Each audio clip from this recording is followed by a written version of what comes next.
Hi అండి. ఈరోజైతే చింతకాయ చట్నీ అయితే చేస్తున్నాండి.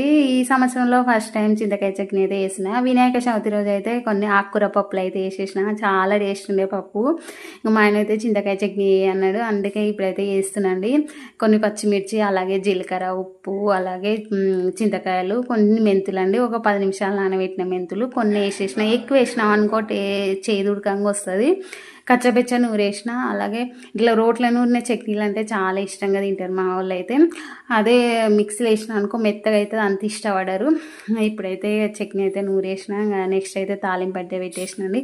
కొంచెం మినపప్పు, శనగపప్పు, అలాగే పెసరపప్పు, ఒట్టిమిర్చి, అలాగే కరివేపాకు, కొంచెం పసుపు వేసి అయితే తాలింపు పెట్టేసిన నూనె ఇట్లా పోసి. నెక్స్ట్ అయితే చింతకాయ చట్నీలు అయితే వేసేసి మంచిగా కలిపేసిన. వేడి వేడి అన్నంలో వేసుకొని తిన్నామండి. చాలా బాగుండే టేస్ట్ అయితే. మీరైతే మంచి సపోర్ట్ చేస్తున్నారండి. నాకైతే చాలా చాలా హ్యాపీగా అనిపించింది. మీ సపోర్ట్ నాకు ఇలాగే ఉండాలని మనస్ఫూర్తిగా వేడుకుంటున్నానండి.